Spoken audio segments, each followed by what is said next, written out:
Awak apa ni kerak sangat ni duk main spa ni? Pasal apa? Biarlah. Aku nak dapatkan kulit muka yang cantik. Kenapa? Ada masalah ke? Sajalah tanya tapi tak payahlah main kerak sangat spa ni. Lah, biarlah. Ya, hang ni hampa sepoi kat sini.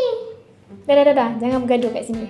Jom saya share sikit kekerapan sebenarnya untuk kita lakukan rawatan dekat spa untuk mendapatkan hasil yang terbaik. Sebenarnya kulit manusia ni dia akan bertukar atau bersalin kulit setiap 28 hari.